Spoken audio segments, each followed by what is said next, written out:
తరపున కూడా thank you.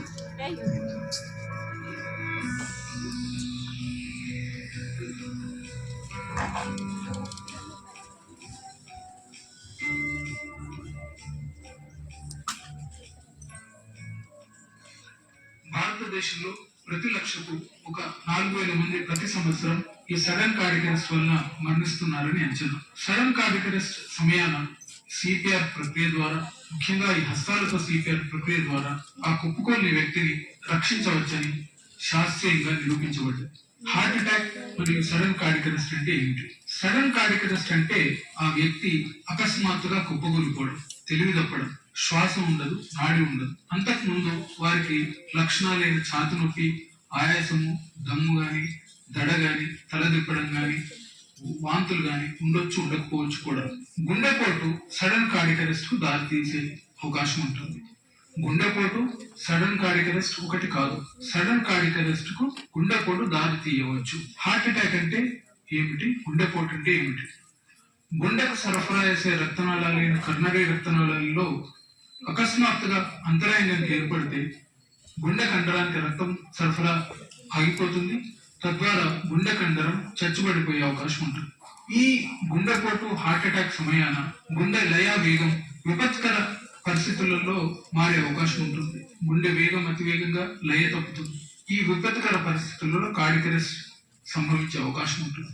విపత్కర పరిస్థితుల్లో కార్డియక్ అరెస్ట్ జరిగినప్పుడు సిపిఆర్ ప్రక్రియతో, ముఖ్యంగా హస్తాలతో సిపిఆర్ తో ఆ వ్యక్తిని రక్షించే అవకాశం ఎక్కువగా ఉంటుందని శాస్త్రీయంగా నిరూపించబడింది. కార్డియక్ అరెస్ట్ సమయాన అక్కడున్న ప్రత్యక్ష సాక్షి ఏం చేయాలి? అక్కడున్న ప్రత్యక్ష సాక్షి అంటే బైస్టాండర్ వారికి గనుక ఈ సిపిఆర్ ప్రక్రియలో అవగాహన ఉంటే గనుక కొన్ని సూచనలు పాటించి వారిని రక్షించడానికి పూనుకోవచ్చు. మొట్టమొదట కార్డియక్ అరెస్ట్ జరిగిందని నిర్ధారించాలి.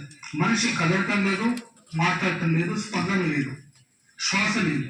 రెండింటితోటి కార్డియక్ అరెస్ట్ జరిగిందని నిర్ధారించి అక్కడ ఉన్న అత్యవసర వైద్య వ్యవస్థ, ఉదాహరణకు 108 కానీ లేక ఆ ప్రాంతాల్లో ఉన్న ఎమర్జెన్సీ అంబులెన్స్ నంబర్ కు ఫోన్ చేసి దాన్ని రప్పించడం మొదటి సూచన. తర్వాత సమర్థవంతమైన ఛాతీ మర్దన చేయడం రెండవ సూచన.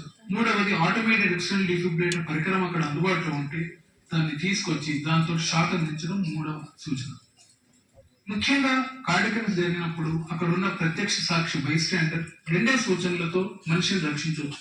ఒకటి, కార్డియక్ అరెస్ట్ జరిగిందని నిర్ధారించి 108 గాని ఆ ప్రాంతంలో ఉన్న అత్యవసర వైద్య వ్యవస్థను అప్రమత్తం చేసి అక్కడికి రప్పించడం. తర్వాత ఛాతీ మర్దన సమర్థవంతంగా చేయడం.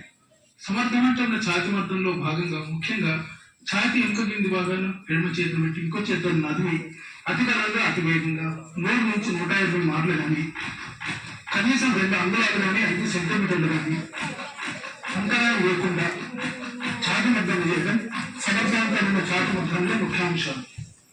ప్రాణరక్షణ ప్రక్రియ సూత్రమాలికల్లో అంటే చైన్ ఆఫ్ సర్వైవల్ కాన్సెప్ట్ లో మొదటి 3 అంశాలు పాటించడం వల్ల ఒక కార్డియక్ అరెస్ట్ జరిగిన వ్యక్తి బ్రతికే అవకాశాన్ని మెరుగుపరచడానికి అవలంబించవచ్చు.